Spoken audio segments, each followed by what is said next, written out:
Bienvenidos a la Academia Mexicana de la Historia. Como siempre, es un gusto estar con ustedes. Hoy contamos con la participación de la doctora Elisa Speckman en la segunda sesión del ciclo Historiografía Contemporánea, coordinado por el doctor Carlos Sillades, a quien cedo el micrófono.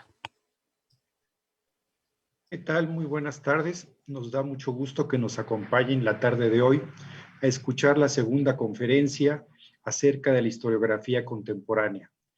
Hoy nos toca escuchar las reflexiones de la doctora Elisa Speckman acerca de la historia sociocultural del derecho. Elisa es a la vez doctora en Historia y doctora en Derecho. En Historia por el Colegio de México, en Derecho por la UNAM. Aparte de ser miembro de número de la Academia Mexicana de la Historia, pertenece al Sistema Nacional de Investigadores con el nivel 3, a la Academia Mexicana de Ciencias Penales, a la Academia Mexicana de la Ciencia y además, o principalmente, es investigadora del Instituto de Investigaciones Históricas de la UNAM. Elisa ha realizado estancias de investigación en México y fuera del país, en la Universidad Autónoma de Madrid, en la Casa Velázquez, en la Universidad de California en San Diego y también en la Universidad de Columbia. Autora de varias obras, ha escrito en el año de 2001 el libro Crimen y Castigo, publicado por la UNAM y el Colegio de México. Años después, Del Tigre de Santa Julia, La Princesa Italiana y otras historias, publicado en 2014. Más recientemente, el libro El derecho a vivir como una mujer amante y amada, Nidia Camargo, su crimen y su juicio, México, década de 1920, publicado por el Colegio de México. Y muy recientemente, el libro En tela de juicio, Justicia Penal, Homicidios célebres y opinión pública, México siglo XX, publicado por la UNAM y Tirant Loblanche. Elisa, además, ha sido merecedora de varios reconocimientos nacionales. Uno de ellos es el premio a la mejor tesis otorgado por la Academia Mexicana de Ciencias. También obtuvo el premio de investigación de esa misma academia y ha sido galardonada con reconocimientos por parte de la UNAM. Tan es así que recibió el premio Sor Juana Inés de la Cruz y el premio Maus hace más tiempo por su tesis de maestría. Bien, ahora, como decía hace un momento, Elisa nos hablará de la historia sociocultural del derecho. Le cedo la palabra y le agradezco mucho haber aceptado participar con nosotros en este ciclo de conferencias. Muchas gracias, Carlos, por la presentación. Muchas gracias también por la invitación al ciclo y, bueno, muchas gracias a la Academia por la organización. Efectivamente, voy a hablar hoy de una perspectiva o de una manera de acercarse a la historia del derecho, una visión sociocultural del derecho. Voy a iniciar con una perspectiva de los estudios del derecho en la historia, algunos ejemplos y finalmente un acercamiento a mi experiencia. Puedo decir en general que en las últimas décadas los historiadores que se han acercado al derecho han diversificado enfoques, temas, preguntas, fuentes. El derecho cada vez se aborda de forma más amplia y en el abordaje se entremezclan preocupaciones, enfoques o preguntas de diversas disciplinas. Voy a iniciar con el centro de la circunferencia para mostrar cómo este centro se ha ido ampliando poco a poco. Estamos hablando de historiar un campo, el derecho, por lo que la primera pregunta sería entonces, ¿cuál es el campo del derecho o qué es el derecho?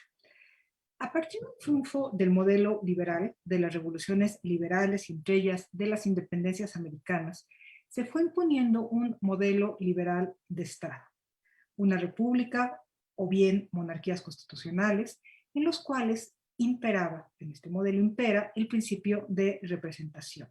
El pueblo elige a sus representantes, a los representantes que van a alzar su voz, llevar su voz en 3 diferentes esferas, porque al principio de la representación se suma otro principio básico de este modelo, que es la división de esferas. El ejecutivo, o la esfera del ejecutivo que hace cumplir las leyes, el legislativo que elabora las leyes y el poder judicial que resuelve controversias en la aplicación de las leyes. Tanto los funcionarios como los ciudadanos deben someterse a las leyes. La ley es fundamental. También lo es el principio de igualdad jurídica. En este modelo se borran las diferencias por nacimiento. Los asociados se entienden como iguales. Se parte de la premisa de un contrato social ahistórico, teórico, supuestamente celebrado entre los asociados, quienes deseaban pasar a un estado social y dejar atrás el estado natural, en el cual sus derechos, su vida, su libertad, su felicidad, sus bienes no estaban protegidos. Por lo tanto, delegaron en este supuesto contrato la soberanía a un Estado. La delegan a través de los representantes. Sin embargo, lo delegan en un Estado controlado, un Estado que no se convierta en abusador de los propios derechos que en teoría va a defender en su surgimiento. De ahí el principio de la división de tareas, de ahí el principio de la existencia de una constitución y de ahí la supremacía de la ley, incluso la contemplación de derechos fundamentales en esta ley. Por lo tanto, la ley única, igual para todos, regula todos los aspectos de la vida social. Una ley que tiene jerarquía, la Constitución está por encima de otras leyes y además hay un principio. Una nueva ley sustituye necesariamente a la más vieja. No hay, por lo tanto, una voluntad que pueda imponerse a esta ley concebida como vehículo de expresión del pueblo, de la soberanía. No puede haber otros derechos y entonces derecho se convierte en sinónimo de ley. Esto para la pregunta, ¿qué es derecho? Nosotros actualmente identificamos derecho con ley. La carrera de derecho se llama también carrera de leyes. Podemos decir, alguien está estudiando leyes. Ahora, a estos principios, igualdad, división de tareas, representación, derechos fundamentales, se llegó tras un largo proceso evolutivo. Pero se muestra este nuevo derecho como la punta de esta línea de evolución, a la legislación liberal como un punto de llegada. Esta supremacía de la legislación hizo que por muchas décadas la historia del derecho se convirtiera en una historia de las leyes, una historia cronológica de las leyes que fueron derogando a las leyes anteriores y presentada en clave evolutiva, sin explicar su lógica, sus orígenes, sin insertarla en el contexto en el que nació. Ahora, el derecho no ha sido entendido siempre como sinónimo de legislación. Lo que se ha llamado el absolutismo jurídico o legislativo sustituyó a un pluralismo normativo. Antes de la Revolución Francesa, de las revoluciones liberales, del modelo de Estado liberal, coexistían en un mismo espacio diferentes derechos. Entender la coexistencia nos lleva a un primer reto de la historia amplia del derecho. Hay que entender el derecho en su lógica y su contexto. No podemos entender cómo pueden coexistir derechos si estamos viviendo en una época donde la ley es el único derecho y donde además hay una jerarquía y un derecho, una nueva ley sustituye a la anterior. Para poder entender cómo funcionaba este pluralismo normativo, ¿no?, y cuál es su lógica, hay que adentrarse en la concepción del momento en el que este derecho funcionaba. Entender el pluralismo normativo implica entender o adentrarse en dos conceptos al menos. Primero, trascendencia del orden social y segundo, concepción corporativa de la sociedad. Trascendencia del orden social. Hay que partir que la sociedad se concebía como parte o producto de un orden universal de origen divino que lo abarcaba todo. También abarcaba lo social. El orden político y social, según esta concepción, debía responder a este orden divino, a la naturaleza de las cosas. La constitución material de la sociedad y las normas básicas de su estructura y organización derivan de un universo de creación divina y están más allá de la voluntad de los hombres, el antiguo régimen. Dentro de una cultura que entiende al orden social como un dato originario, pues al igual que al orden natural lo veía, reitero, como una pieza de un universo de creación divina, cuya constitución estaba más allá de la voluntad humana, no cabía entonces la posibilidad de que el hombre constituyera o creara. No hay un poder político entendido como un poder legislativo, encargado de crear, encargado de constituir. El hombre no constituye, conserva. Esta es la primera cuestión importante para poder entender este orden jurídico plural. Segundo aspecto o segunda clave, la concepción corporativa de la sociedad. No se concebía, como la concebimos ahora, a la sociedad como una suma de individuos, sino que se entendía como un conjunto de cuerpos. Los individuos solamente se entendían como parte de un agregado colectivo. Cada uno tiene una misión dentro del todo, cada individuo dentro del cuerpo, cada el cuerpo dentro del conjunto de cuerpos. Los cuerpos no se conciben como iguales entre sí, tienen una posición o jerarquía diferente, una misión diferente dentro de este orden social de origen divino. No se supone que las partes sean iguales ni que deban ser tratadas como iguales. Y la subordinación no implica imperfección, sino simplemente implica el ocupar un lugar diferente en el orden del mundo. En el orden jurídico esto se refleja a partir de la noción de Estado, privilegio o derecho particular.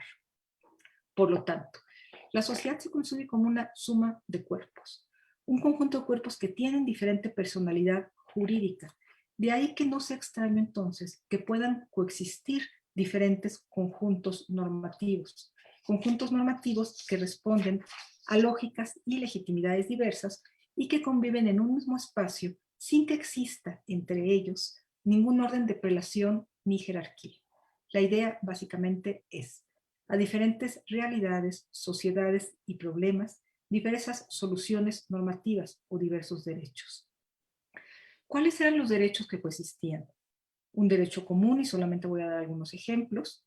Un derecho común es un derecho creado por juristas en las universidades que contempla principios que básicamente tendrían que ser comunes. Surge del derecho católico, del derecho romano, y que sirve como referente o como marco a los otros derechos, pero no como obligación. Hay un derecho canónico, en cierta forma común, que es el derecho de la Iglesia cristiana, que es un derecho común a toda la Iglesia y a los componentes de la Iglesia, pero lo más importante, en conjunto no solamente rige a la Iglesia, sino que rige a toda la sociedad en materia espiritual o moral. También hay derechos propios, el derecho real, el derecho a las corporaciones. Finalmente, cada pueblo que se gobierna por leyes y costumbres usan un derecho que les es propio. Y como digo, no hay jerarquía, simplemente coexisten porque contemplan diferentes aspectos. Un juez al momento de sentenciar puede considerar sentencias previas, algún derecho escrito, costumbre, doctrina filosófica, doctrina religiosa. Por lo tanto, el poder político no es el que legisla, no crea ni constituye. ¿Qué hace? Garantizar esta coexistencia de derechos, de grupos, y dar a cada uno lo que le corresponde en este orden social y jurídico desigual. El monarca es indiferente a lo jurídico, limita sus áreas de derecho a lo que le interesa y a lo que hoy podríamos considerar como derecho constitucional, administrativo, quizá penal. Pero son otros cuerpos y otros derechos los que organizan la vida cotidiana. Por esto hablamos, y esto es un concepto tomado de un historiador italiano, Paolo Grossi, de un absolutismo jurídico o normativo a partir de las revoluciones liberales o la Revolución Francesa. Entonces, antes no podíamos concebir al derecho como sinónimo de ley. Antes hay múltiples derechos. ¿Y por qué empiezo con todo esto? Porque cuando yo preguntaba qué es derecho, por lo tanto, qué estudia la historia del derecho, y les decía, pues durante mucho tiempo se estudió a la legislación con una lógica cronológica. ¿Por qué? Porque el derecho más nuevo deroga al anterior. Pues entonces estamos viendo que si nosotros vemos una concepción alternativa del derecho, entonces la pregunta ¿qué es derecho? No es, o sea, la respuesta a la pregunta ya no es la misma. Y entonces tenemos muchos conjuntos normativos, prácticas, costumbres.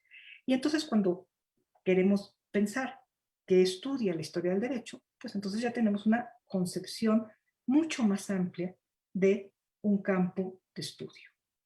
La historia del derecho entonces deja de ser o dejaría de ser únicamente una historia de la legislación. Por otra parte, el derecho liberal ya no sería el punto único de llegada, no sería una solución única, atemporal, definitiva y escéptica. Sería una solución entre otros, simplemente. Y hay diferentes caras de la moneda. El derecho tradicional, por decirlo así, puede criticarse. ¿Por qué? Porque no privaría un concepto que para nosotros es muy importante, que es el concepto de igualdad jurídica. No habría igualdad ante la ley ni ante la justicia.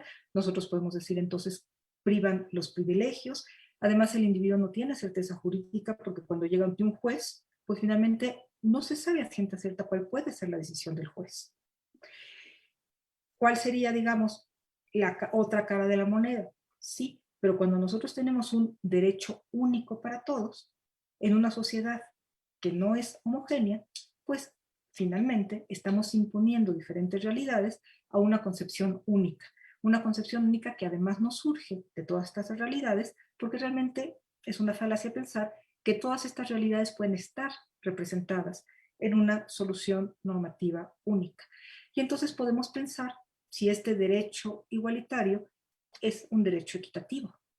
Porque cuando se juzga a todos con la misma vara, pues entonces no necesariamente para algunos la solución es correcta. Hay una imagen que dibuja a la equidad de forma más clara y creo que todos la hemos visto. Un muro con 3 niños que están queriendo ver un partido de fútbol. Hay uno de mayor edad, por lo tanto tiene mucha más altura, uno mediano y uno pequeño. Entonces, si cada uno tiene acceso a el mismo tamaño de banco, pues el alto le sobra, por supuesto, altura, el mediano más o menos y el pequeño no alcanza a ver nada. En cambio, si el pequeño tiene un banco de tamaño mayor y el otro tiene un banco de tamaño menor que no necesita, todos ven lo mismo. Esta sería, digamos, la diferencia entre equidad e igualdad. ¿A qué voy? A lo que voy es que finalmente hay diferentes soluciones, diferentes momentos en la historia del derecho, que el derecho liberal no es una solución única y que la comprensión, la crítica y el análisis se facilitan a partir del conocimiento de otras realidades. Y esta es una de las riquezas de una historia del derecho entendida en un sentido más amplio. Bueno, hasta aquí, digamos, voy presentando lo que podría ser una nueva historia del derecho. Una historia que no concibe únicamente al derecho como legislación, una historia que no se centra en el análisis o a la exposición cronológica de leyes. Hay, digamos, hasta aquí otras 2 cuestiones que he mencionado, pero que me gustaría recalcar. Primero, un derecho, un sistema normativo, no puede entenderse si no se contextualiza. Cuando yo me remití, digamos, o explicaba un poco cuál era el pluralismo normativo, inicié diciendo que este pluralismo normativo no podía entenderse si no se entendía la lógica, la sociedad en la cual fue creada, es decir, si no se entendían 2 claves, trascendencia y corporativismo. No puede entenderse un derecho si no se conoce el momento en el que fue creado y la concepción ideológica, cultural e incluso ética prevaleciente. El derecho es producto, resultado de un contexto social y cultural. Bueno, esta breve introducción entonces me está sirviendo para presentar las premisas y las apuestas de una nueva forma de hacer historia del derecho, que a grandes rasgos coincidiría con una historia sociocultural del derecho, pero que también podría tener otras etiquetas, una historia amplia del derecho, una historia comprensiva del derecho, una historia analítica o explicativa del derecho. Sigo avanzando un poco en lo que sería esta nueva concepción o tendencia sin etiquetas. Entonces, en lo que toca a un análisis de la norma o la ley. Retomo algunas cosas, pero cada vez voy ampliando un poco más. Primero, el recuento cronológico de leyes es importante, pero no es suficiente. En la enseñanza, por ejemplo, una enseñanza a partir de una sucesión de leyes con fechas de creación y derogación se presta finalmente a la memorización y la memoria después suele quedar en el olvido. Más rica resulta una reconstrucción legislativa que, como dije, explica las leyes en su contexto político, social, económico y cultural, las entiende en una doble vía.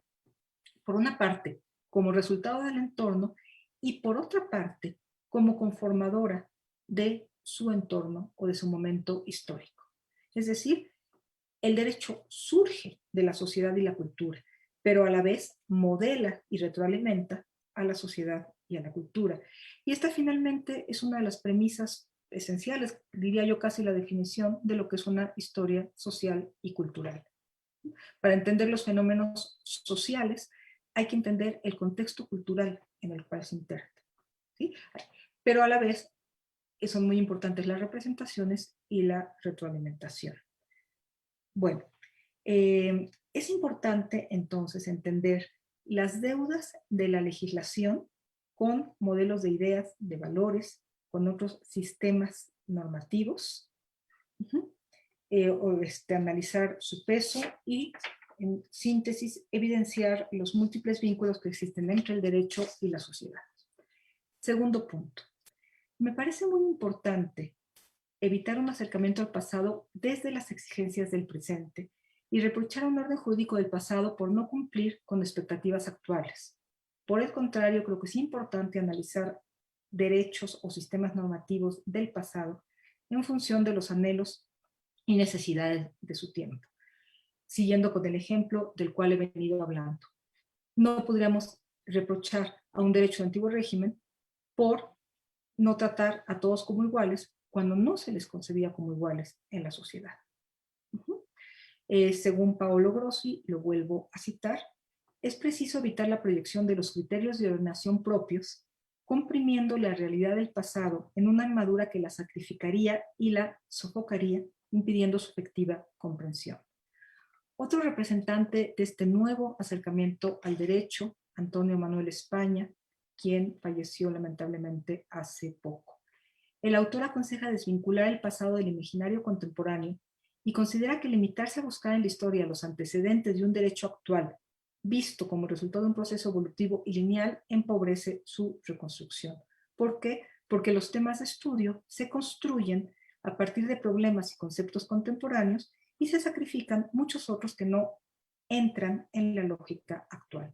Además, agrega España, con ello cometemos el riesgo de caer en imprecisiones, derivadas del afán de encontrar, estoy citando, señales de aviso o anticipación de lo que más tarde ocurriría. Por ejemplo, queremos ver, digamos, un tránsito continuo a la igualdad jurídica o a la supremacía de la ley en un derecho de antiguo régimen, y entonces lo único que hacemos es tratar de ver a partir de cuándo el derecho del monarca fue teniendo cada vez importancia e imponiéndose sobre otros derechos. Es un tema válido, pero perdemos muchos otros temas y la riqueza del sistema en sí. Bueno, en el mismo sentido, es muy importante tener cuidado con la extrapolación de conceptos. Un mismo vocablo puede tener diferentes significados en diferentes momentos. Por ejemplo, cuando hablamos de arbitrio de los jueces, me refería yo a la labor del juez en un sistema normativo tradicional o de antiguo régimen. El juez tiene un amplísimo arbitrio, pues puede escoger entre muchos conjuntos normativos la solución que considera como más adecuada al caso concreto. Cuando hablamos de arbitrio judicial, ya a finales del siglo XIX, no estamos hablando de lo mismo. En dado caso, estamos hablando de la posibilidad del juez para elegir la norma más adecuada dentro de un código penal a partir de, además, de una serie de presupuestos, o incluso hasta gradar la sanción dentro de una pena media contemplada por el legislador. En tercer lugar, es importante siempre, cuando nos acercamos a nuestro derecho, y esta sería, digamos, otra característica, otra exigencia de un derecho analítico amplio.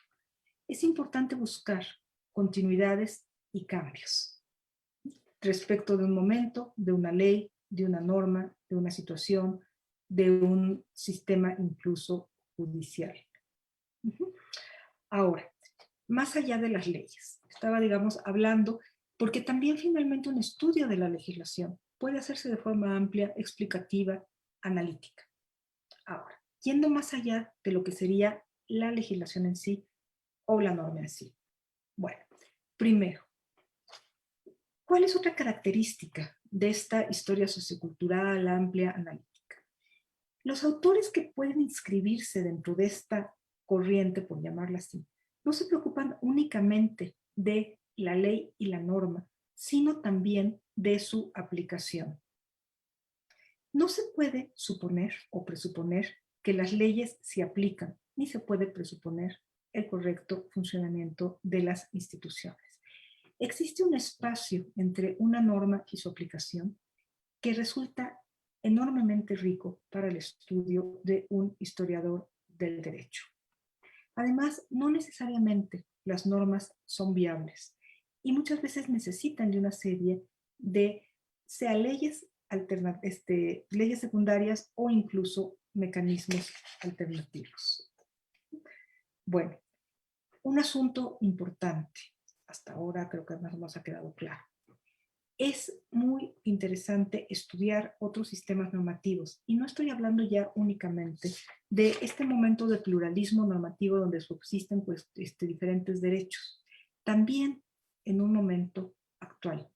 No solamente la legislación norma, hay normas informales, no estatales de la conducta, por ejemplo, y es muy interesante estudiarlas y contrastarlas, porque a veces el estudio de estos sistemas alternativos o de estas ideas alternativas permiten entender justamente la negociación de la norma o la distancia entre la norma y su aplicación. Y esto va a quedar un poco más claro con un ejemplo al que me voy a referir un poco más adelante, la cuestión del duelo. El preocuparse por la aplicación de la ley nos llevaría a otro campo que está siendo explotado por los historiadores del derecho, el estudio de los personajes. ¿Quiénes operan la ley? ¿Quiénes son los encargados de aplicarla? Pero también quiénes son los receptores de la ley y cuáles son los mecanismos de negociación por parte de estos receptores. Con esto estamos viendo cómo la ley va ampliando temas, campos, enfoques y justamente cómo se van tejiendo diferentes vínculos entre derecho, sociedad y cultura. Por esto hablo de una historia sociocultural del derecho. El cambio historiográfico, el cambio en los estudios y los acercamientos se ha revelado ya claramente en los últimos años. Les voy a dar algunos ejemplos de autores que han afirmado lo anterior, o se han acercado tanto a la historiografía latinoamericana como a la historiografía mexicana. Poco a poco la historia del derecho se ha preocupado por el contexto social. El derecho en sus múltiples expresiones, porque no solamente ha sido el estudio de la legislación, se ha preocupado también por las justicias, y no solamente la justicia estatal, sino las justicias alternativas. Todo ello explicado como resultado de la sociedad y la cultura de la época. Magdalena Candioti, historiadora del derecho argentina, califica como sumamente productivo el diálogo iniciado entre una historia social anclada en la tradición de la escuela de los anales y una nueva historia del derecho o la justicia. Considera que este diálogo ha tenido como resultado la ampliación de temas, por ejemplo, se estudia el derecho sancionado por el Estado, pero también otros derechos socialmente activos, o bien los delitos tipificados, pero también, es decir, las acciones que son consideradas como delitos en la legislación, pero también procesos de criminalización de conductas por parte de la sociedad, es decir, cómo la sociedad condena conductas que no necesariamente los legisladores consideran como un delito o no las condena. Por otra parte, se ha ampliado el estudio, y sigo con Magdalena Candioti, de personajes. Se abordan sujetos desviados, estoy citando, pero también jueces, abogados o policías. En el mismo sentido, otra importante representante de esta nueva forma de acercarse a la historia del derecho, también argentina, Lila Caimari escribe, y cito: en un afortunado efecto de confluencia, una masa creciente de investigadores ha renovado las preguntas sobre justicia, crimen y castigo al calor de un consenso compartido. La no esencialidad de la ley y de sus instituciones, su carácter maleable y ambiguo en relación con la sociedad y la cultura, y la multidimensionalidad de las instituciones disciplinarias, a la vez escenario de relaciones de poder, espacio de encarnación de saberes, lugar de estrategias de resistencia subordinada. Ambas autoras consideran que México ha sido partícipe de este cambio historiográfico, y a la misma conclusión llegan otros autores que han realizado revisiones historiográficas o revisiones sobre los trabajos sobre historia del derecho publicados en México. Un autor alemán señala que a partir del año 2000 los estudios histórico-jurídicos revelan la integración entre ley y ciencia social. Otros dos autores, Pablo Mijangos, un historiador del derecho mexicano, Miriam Galante, historiadora del derecho española, dan cuenta de un viraje anterior que ellos ubican en la década de 1980. Pablo Mijangos menciona ya en ese momento trabajos representativos de la historia social y cultural del derecho. Por otra parte, Galante señala que desde entonces se cuestiona la identificación totalizadora entre ley y derecho. Se reconocen espacios de interpretación a los agentes encargados de aplicar la ley y se marca su potencial para incorporar significaciones y demandas de distintos grupos sociales afectados por su aplicación. Como resultado, una mirada más compleja sobre la relación entre ley y derecho, ley y Estado, y ley y sociedad. Esta es la tendencia hacia la cual va avanzando actualmente la historia del derecho. Ahora, me gustaría acercarme con un ejemplo a este enfoque o esta inclusión de diversos temas, personajes y enfoques, para que, digamos, pueda un poco entenderse más cuál puede ser la riqueza o a qué me estoy refiriendo con todo lo que les he dicho hasta ahora. Y considero que el duelo es un ejemplo muy interesante, me parece el más rico para hablar de todo esto. Bueno, el duelo es definido como un enfrentamiento, una riña especial que se originó en causas honorables y que se desarrolló según reglas preestablecidas e igualmente honorables. Por lo tanto, al centro de la definición del duelo está la cuestión del honor. Ahora, inicio por un análisis legislativo o un análisis del tipo penal del duelo en el Código de 1871, y no me voy a adentrar mucho en esto, solamente quiero hacer una comparación. Un homicidio cometido en duelo, es decir, un duelista que mataba a su contrincante durante un duelo, podía recibir en tribunales una pena de entre 4 y 6 años en prisión. Si alguien mataba a su contrincante, pero durante una riña, es decir, el mismo enfrentamiento entre dos personas, pero no calificado como duelo, sino calificado como riña. ¿Por qué? Porque no se había originado en causas de honor ni se había desarrollado según reglas preestablecidas. Este individuo, que también había matado a su contrincante, podía merecer entre 6 y 10 años. Entonces, duelista entre 4 y 6, y en riña entre 6 y 10. Ahora, un hombre que mataba a otro en un homicidio simple, normal, podía merecer entre 12 y 16 años de prisión. Un hombre que cometió un homicidio calificado, es decir, mataba a alguien con ventaja, traición, premeditación o alevosía, podía merecer la pena capital. Entonces, si ustedes se fijan, la muerte de alguien podía recibir, si había sido cometida en duelo, entre 4 y 6 años. De otra manera, podía llegar incluso a ser castigada con la pena de muerte. Bueno, esto es un análisis legislativo. Y entonces nos preguntamos, ¿por qué? ¿Por qué esta diferencia? Y esta diferencia solamente se puede entender si recurrimos a los valores y la cultura de la época, incluso a la sociedad de la época. Empieza aquí un acercamiento propio de la historia sociocultural del derecho o un análisis explicativo incluso de la norma misma.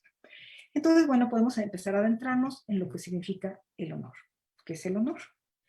En 1837, Joaquín Escriche, el autor de un famoso diccionario que además circuló mucho en México, describió el honor como la gloria o la buena reputación que sigue a la virtud o al mérito, y la opinión que el individuo se granjea con ellas. Más o menos un siglo después, porque son los momentos que encuadran el caso al que me voy a referir, incluso cuando estaba vigente el Código del 71. El Código del 71, por cierto, estuvo vigente entre 1871 y 1929. Por lo tanto, a lo que yo aludí, estuvo vigente por 50 años. Bueno, Demetrio Sodi escribió, al cerrarse, digamos, este marco al que me estoy refiriendo: pertenece al honor lo que es decente, decoroso, razonable y justo, y vive con el honor el que no hace cosa alguna que repugne a las buenas costumbres y al decoro público o privado. Si ustedes se fijan, ninguno de ellos definió al honor. Ambos lo relacionaron con conductas aplaudidas o valoradas. Escriche con el mérito y la virtud, y Sodi con la decencia, el decoro, la razón y la justicia. Por lo tanto, finalmente, el honor depende del catálogo de virtudes y acciones que se consideran como positivas en cada momento. Ahora, un segundo componente, que también se desprende de lo que yo les leí. Los dos se refieren a concepciones o miradas propias, pero también a miradas ajenas. Escriche menciona la gloria, la reputación, la opinión. Sodi habla de un decoro privado y de un decoro público. Perdón. Esto nos permite validar una definición que resulta a la vez simple, pero también general. El honor es el valor que tiene una persona ante sí misma y ante los ojos de la sociedad. De ahí su diferencia con conceptos como orgullo, dignidad, que tienen que ver más con la autoestima, o como la fama o el respeto, que solo dependen de la estima social. Por lo tanto, no resultaba suficiente que un hombre o una mujer actuara de forma honorable o que se consideraban como honorables. Era necesario que sus compañeros de grupo los consideraban como hombres honorables o como mujeres honradas. Entonces, aquí hay que hacer una precisión. ¿Qué era lo que se consideraba entonces como positivo en el caso de los varones? Fuerza, valentía, inteligencia, honradez, solidaridad, laboriosidad. ¿Qué se consideraba como honor en el caso de las mujeres? El honor en el caso de las mujeres se vinculaba exclusivamente con la honra. Es decir, las mujeres debían ser vírgenes antes de casarse, fieles durante el matrimonio y castas durante la viudez. Y aquí otro punto importante. Se consideraba que el honor de las mujeres no se manchaba con el deshonor de los hombres. Es decir, si un hombre resultaba deshonrado, no manchaba a las mujeres de la familia. Sin embargo, el honor masculino dependía también del feminismo. Si una mujer que resultaba deshonrada, se manchaba o se empañaba el honor de los hombres vinculados con ellas. Ahora, al honor se le daba muchísima importancia. De hecho, algunos pensaban que era más importante el honor que la vida. Y llegamos aquí al asunto del duelo. Hay un debate en torno al duelo.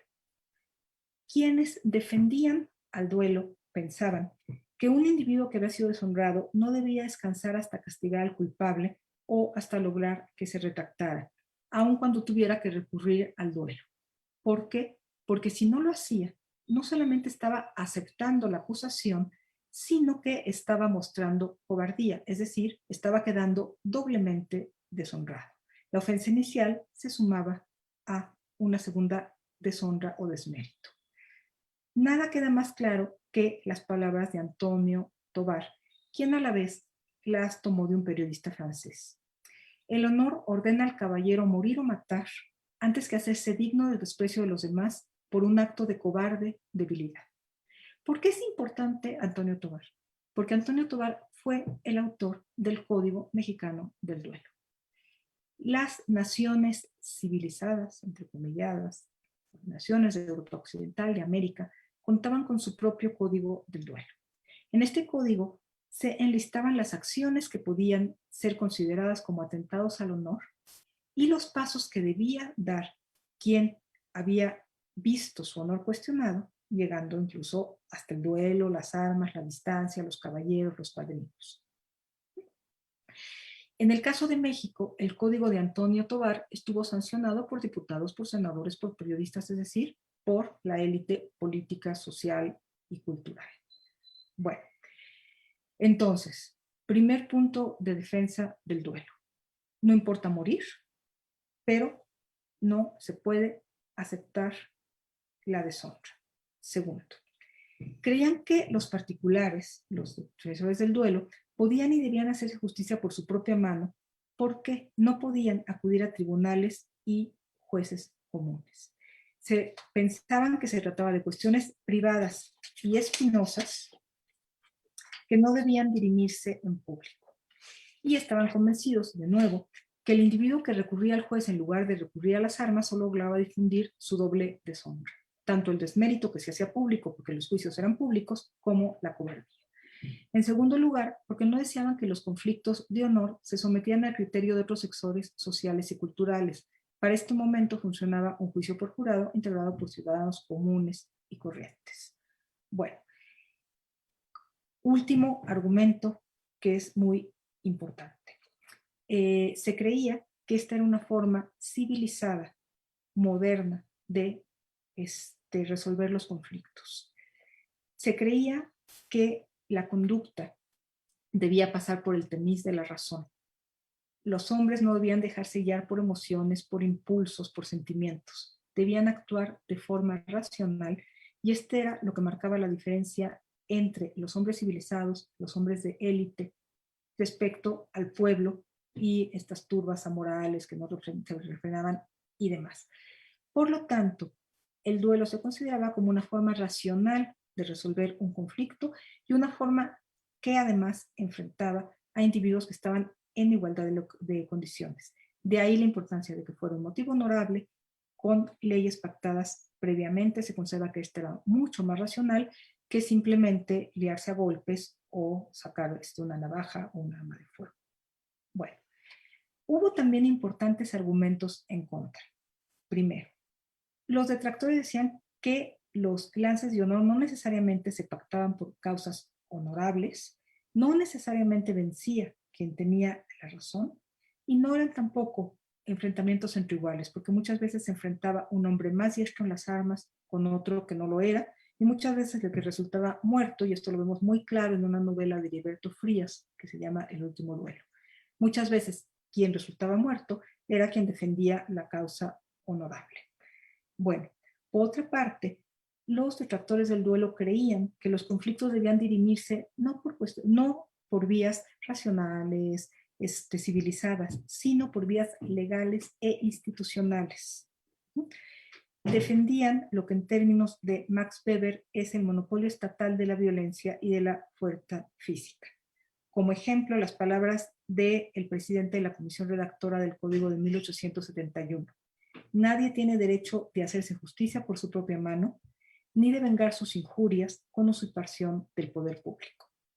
Entonces, quienes simpatizaban con el duelo pensaban que el duelo no debía penalizarse, porque además aludían a la existencia de un código de conducta paralelo, que finalmente podemos ver en el Código Nacional del Duelo, que es un escrito particular. Entonces, lo que estaban argumentando es que los hombres no podían ir a tribunales y que además, si no enfrentaban un duelo, si no defendían su honor, después la sociedad los condenaba. No encontraban trabajo, no eran recibidos en sociedad y por lo tanto había, digamos, una disyuntiva. O condenaba a la sociedad o condenaba el Estado. Y esto es interesante porque entonces no tendríamos a la ley como expresión de la voluntad de todos. Pero bueno, más allá de esto, consideraban que el Estado no debía intervenir en este asunto que era una cuestión de caballeros y que el duelo, por lo tanto, no debía considerarse como un delito, no debía penalizarse, no debía estar en el Código Penal, ni los duelistas debían merecer ni siquiera una pena entre 4 y 6 años si mataban a alguien en un duelo. ¿Qué consideraban los detractores del duelo? Que no podían atentar contra el monopolio estatal y que debían ser tratados como iguales, que alguien que mataba en un duelo tenía que merecer la misma pena que alguien que mataba en otro tipo de riña. No tendría que haber sido un delito especial, tendría que haber sido considerado como un homicidio cometido en riña, y un duelista, en lugar de recibir entre 4 y 6 años de prisión, tendría que haber recibido entre 6 y 10 años de prisión, y eso sí se consideraba que había actuado durante una riña, porque también podría considerarse como un homicidio premeditado y recibir incluso la pena capital. Bueno, los legisladores se encontraron en esta disyuntiva. ¿Penaban el duelo o no lo penaban?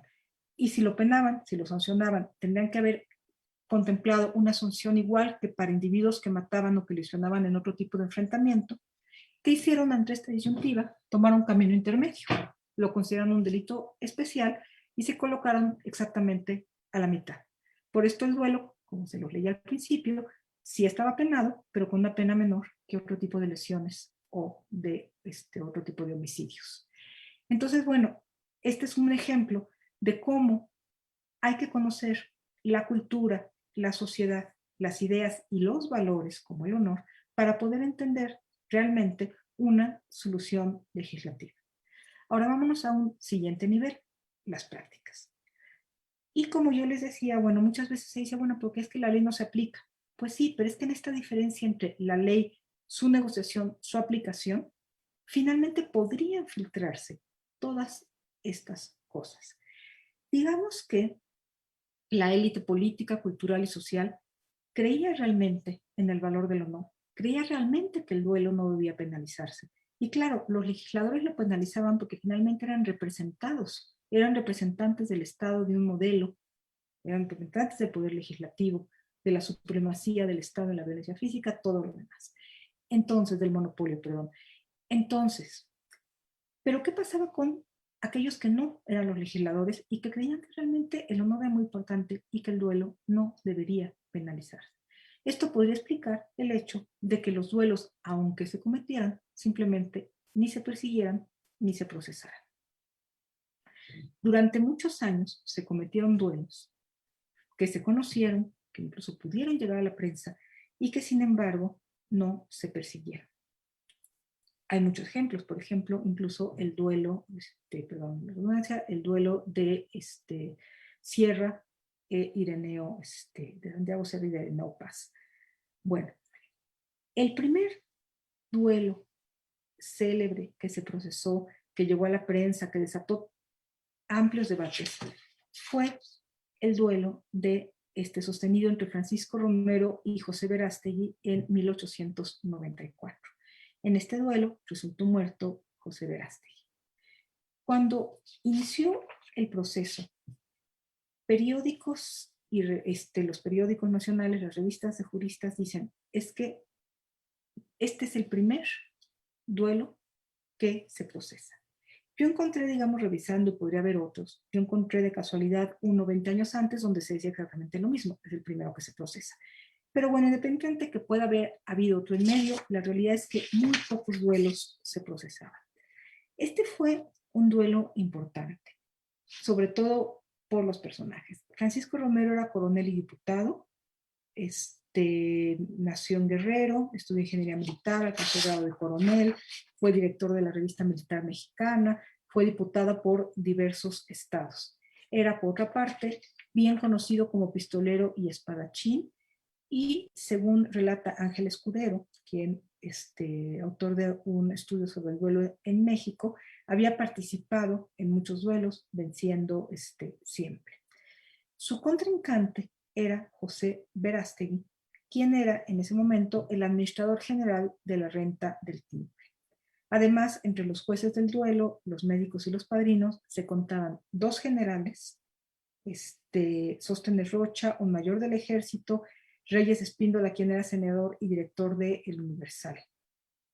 Según escribió Heriberto Frías, quien se inspiró en este duelo para la novela a la que había aludido anteriormente, El duelo Verástegui-Romero se llamó, y nunca duelo alguno sacudió tanto la indignación pública como aquel, habiéndose clamado hasta el presidente de la República para que suprimiese la sanción que absolvía los lances de honor, y fuera ese, como hasta hoy ha sido en México, el último duelo. Bueno, inmediatamente se buscaron cuáles habían sido las circunstancias del duelo, las causas, el desarrollo, y aquí hay otro elemento que resulta interesante para un acercamiento a la historia sociocultural del derecho, las representaciones y la prensa, porque en este momento podemos ampliar las opiniones a múltiples sectores de la comunidad. Bueno, según Romero, él retó a Verástegui porque cuando llegó a una fiesta lo escuchó pronunciar las siguientes palabras. ¿Qué le parece a usted su amigo Romero? Ahora que va Martín González de gobernador a Oaxaca, el periodiquero Romero tendrá el mando de la zona, pues lo harán general, con lo cual se terminará de desprestigiar nuestro ejército. Sin embargo, en el proceso se sostuvo que el motivo real del duelo había sido un lío de faldas, pues Romero y Verástegui eran amantes de la misma mujer. No se supo entonces qué originó el duelo, pero sí se supo perfectamente cuál había sido, cómo había ocurrido el enfrentamiento. Romero le escribió a Verástegui una carta en la que le exigía que se retractara públicamente sus palabras y le advertía que si no lo hacía, lo retaría a duelo. Verástegui rompió la carta, se preparó para el lance, todos se reunieron cerca del Panteón Español, llovía mucho ese día. Dispararon. Fueron 2 disparos simultáneos o casi simultáneos. Sóstenes Rocha se acercó a Verástegui, verificó su muerte. Romero quiso acercarse, hablarle, y entonces le dijo Sóstenes Rocha, retírese usted, a los muertos no se les habla. Bueno, obviamente este duelo se inserta en el debate sobre el duelo, y quienes lo defienden con los mismos argumentos, y quienes no, pues lo condenan con los mismos argumentos. Ahora, aquí lo interesante es que hubo varios procesos o varios juicios.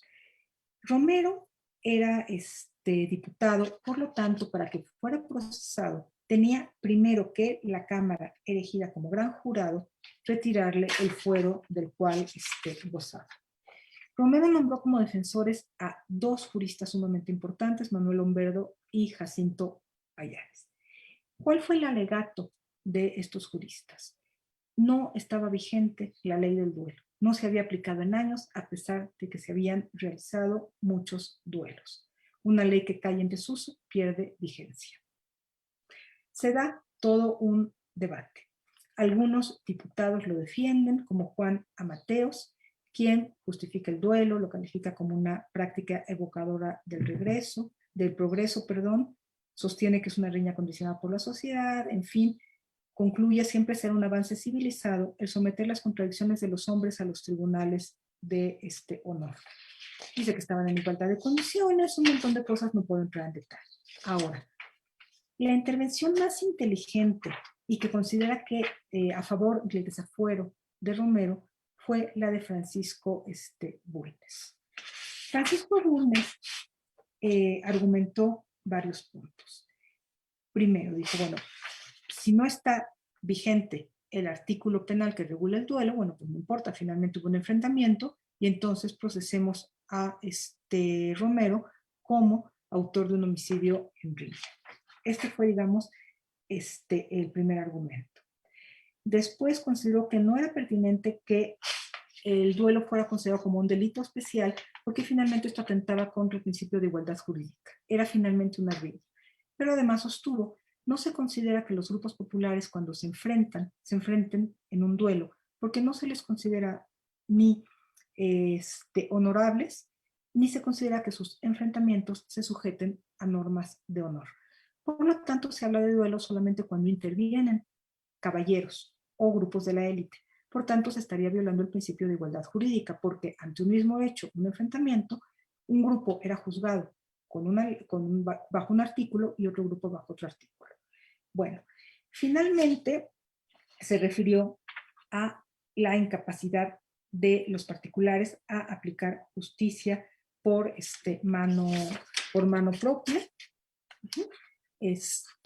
No puede ser, digamos, dijo, que se esté admitiendo que particulares lo hagan, y además no se podría admitir que nadie que no sea el Estado aplique una pena capital. Bueno, fue desaforado, inició el proceso y aquí se da otro momento del juicio. No quiero, digamos, meterme en detalles, el juicio es muy interesante, Romero alude todo el tiempo a la importancia del honor y la defensa del honor, y finalmente resulta condenado por homicidio cometido en duelo a la menor pena que podía contemplarse, 3 años y medio de prisión. Poco después va a prisión y poco después se expide una ley de indulto para todos los bolistas, es decir, para Romero, y Romero sale libre. Entonces, aquí vemos, digamos, otra ampliación de acercamiento a este caso. ¿Qué personajes intervinieron? ¿Quiénes eran los jueces? ¿Quiénes fueron quienes defendieron a unos y a otros? Y esta diferencia entre la ley y su implementación. ¿Por qué finalmente se da un indulto a Romero? Porque las propias autoridades, la propia ley, justificaba el duelo. Entonces, retomo, digamos, nos queda algunos puntos. Es muy importante entender a la ley en su contexto y no solamente a partir de las ideas, sino también de los valores. Es importante considerar códigos alternativos, en este caso el código del honor. No basta entender la ley, sino las prácticas, por ejemplo. Y es muy interesante comprender y estudiar a los personajes. Digamos, es el acercamiento que he tenido a la historia del derecho en varios trabajos y me parece que realmente es un acercamiento mucho más rico y que permite entender y explicar muchos más elementos, y este mismo acercamiento lo han tenido muchos historiadores que actualmente estudian diferentes ámbitos del derecho: lo civil y la propiedad, lo constitucional, lo administrativo, en fin. Bueno, me gustaría cerrar con unas muy breves reflexiones finales. La historia del derecho ha servido a la legitimación jurídico-política y se ha puesto muchas veces al servicio de la validación de un orden jurídico. Puede a veces incluso jugar a favor de un sistema político o de un grupo. Ambos acercamientos, el que legitima, el que cuestiona, pueden cumplir una función en el presente, pero me parece mucho más fructífero el segundo, porque aún la legitimación o la valoración del derecho actual debe sustentarse en la comprensión, la reflexión y la comparación. Hay que mostrar, como les decía, finalmente el derecho vigente como una posibilidad, entre otras, una ordenación aleatoria. Y esto abre finalmente la posibilidad de la crítica. Bueno, resulta muy importante tanto para la enseñanza como para el jurista, este contexto, como para el historiador, el derecho. Puede, digamos, ayudar a comprender momentos actuales, puede ayudar a entender los rumbos a seguir. Y bueno, me quedo hasta aquí, no sé si en las preguntas pueden salir otros puntos. Muchas gracias.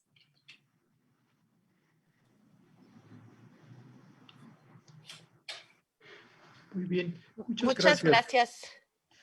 Muchas gracias, doctora Speckman, por su magnífica conferencia. Ahora vamos a la ronda de preguntas y respuestas que va a moderar el doctor Illades. Adelante, doctor. Sí, muchas gracias. Bueno, en primer lugar, Elisa, por su muy interesante conferencia y además una lectura, una conferencia que se mueve en varios planos, digamos, el plano estrictamente teórico del derecho, las maneras cómo abordarlo, pero ya como problema histórico, y ejemplos prácticos que pueden ser muy útiles para los que quieran hacer historia del derecho, por lo menos para plantearse preguntas pertinentes. Bueno, han llegado varias preguntas y algunos comentarios. No sé qué prefieras, Elisa, que sea uno a uno o te los leo todos. Yo creo que uno a uno. Uno a uno. Bueno, van las preguntas y a veces con el comentario de alguien por si quieres abundar sobre la pregunta. O incluso, Carlos, si quieres, no sé, 2 en 2, una cosa así, pero no. Bueno, ok, lo vamos viendo. Bueno, hay una pregunta de Alice Ryuk que dice: ¿dónde podemos estudiar los análisis legislativos, siendo estudiantes de historia. Y un comentario de Víctor Torres con respecto de la pregunta que dice, en la Cámara de Diputados y Senadores y en la Facultad de Derecho se puede estudiar. Bueno, hay diferentes campos del derecho. Entonces, depende qué es lo que le interese.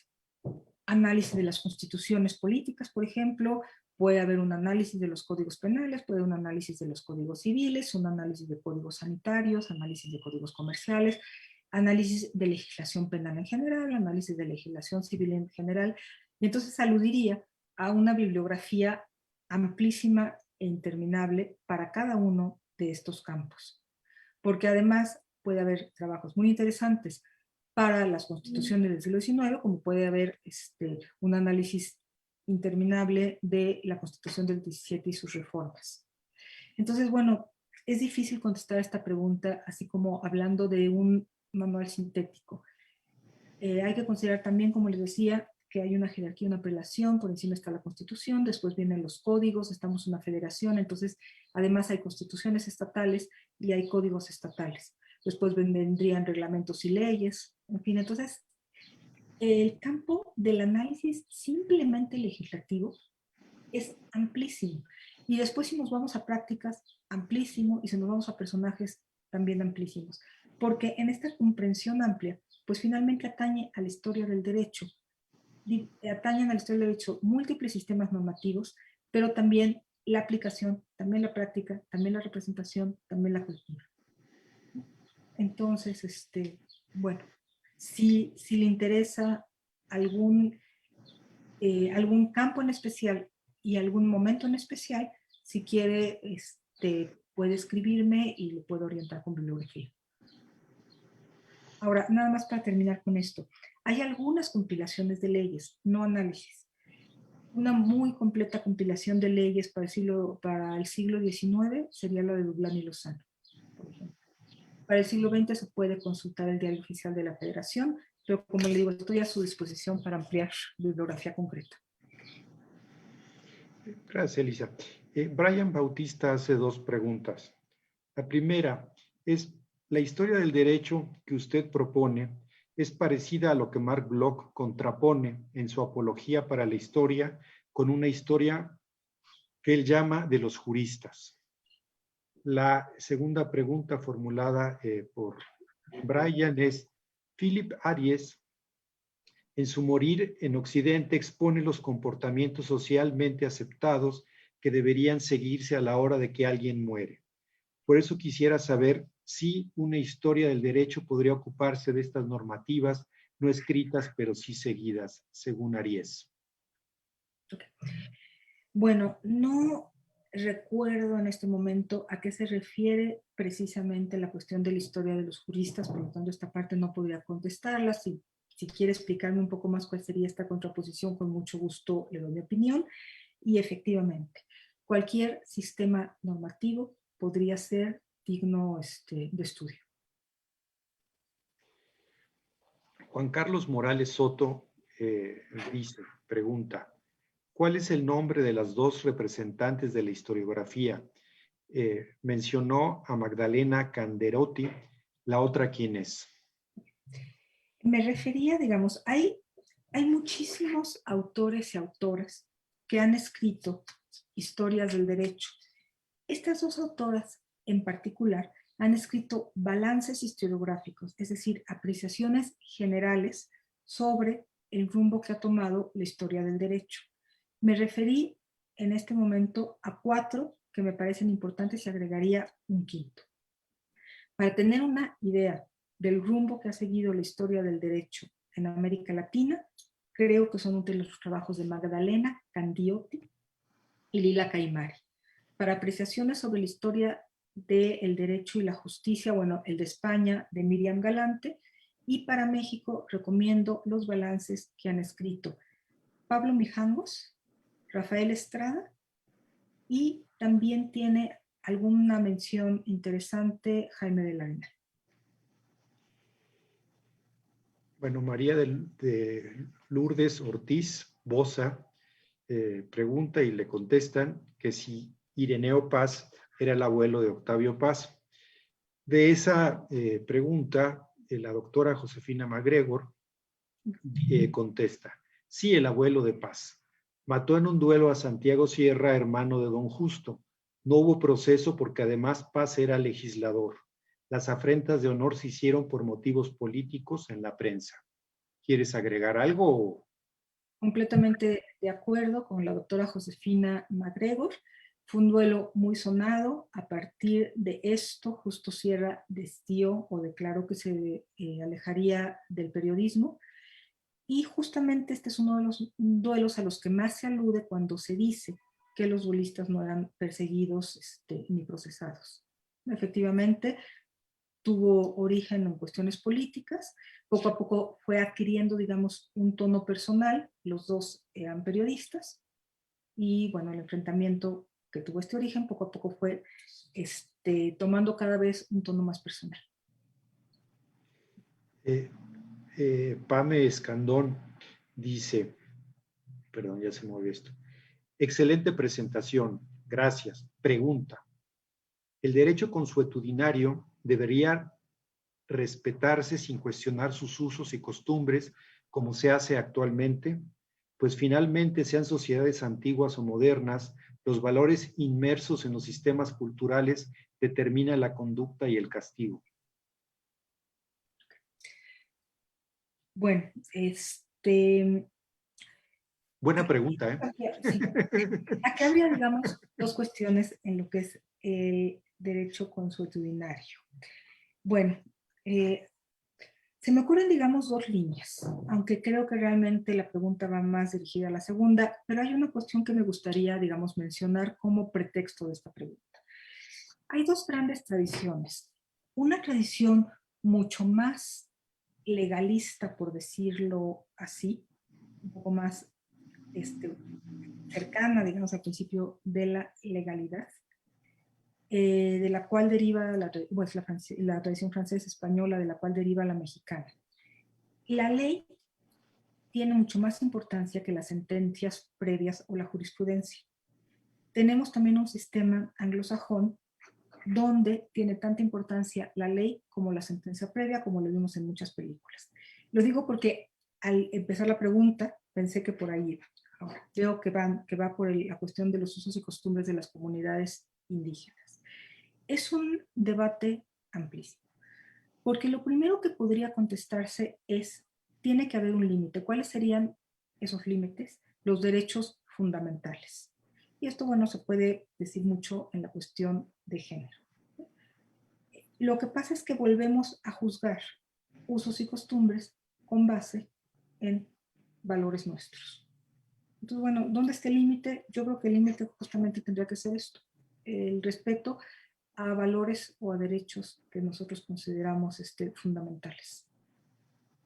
Es decir, por ejemplo, y no lo contesto, digamos, con base en comunidades indígenas, sino pienso, por ejemplo, en otra cosa, el derecho islámico. Se puede respetar el uso y costumbre, la tradición, en fin. El problema viene, por ejemplo, en la cuestión de género.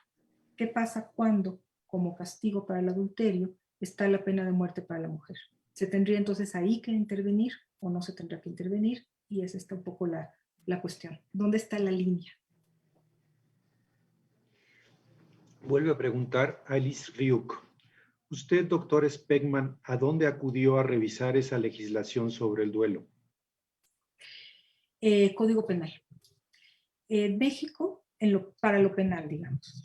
Si nos vamos, digamos, en búsqueda de la legislación penal, habría que empezar por la Constitución y los preceptos de la Constitución que regulan las prácticas de la justicia. Entonces, pero directamente ya para el Código Penal.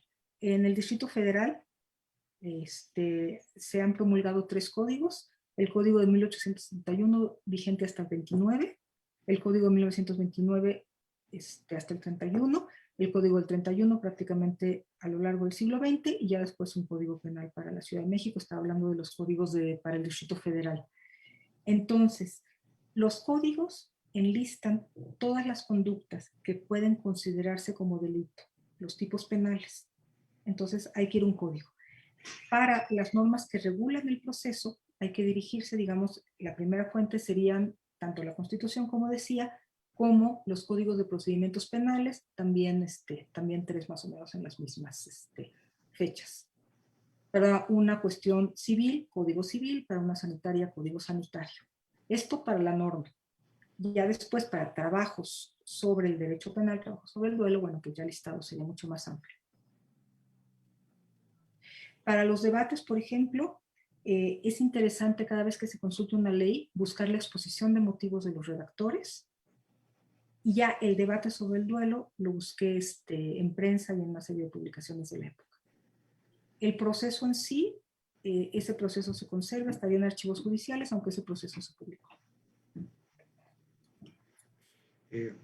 Señala Marta Leticia Espinosa Peregrino. Buenas tardes.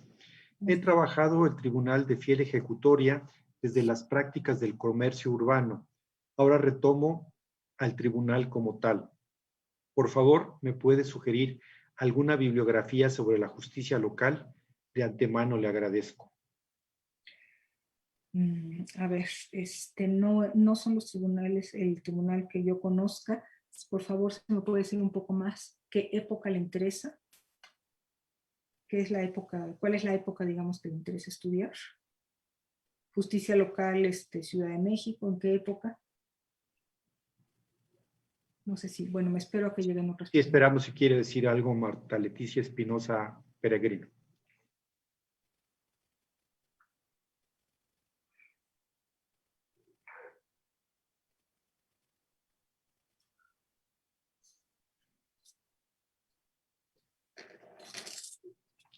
¿Algo más que quieras decir, Elisa, antes de, esperando si hay una No, bueno, agregado, si no,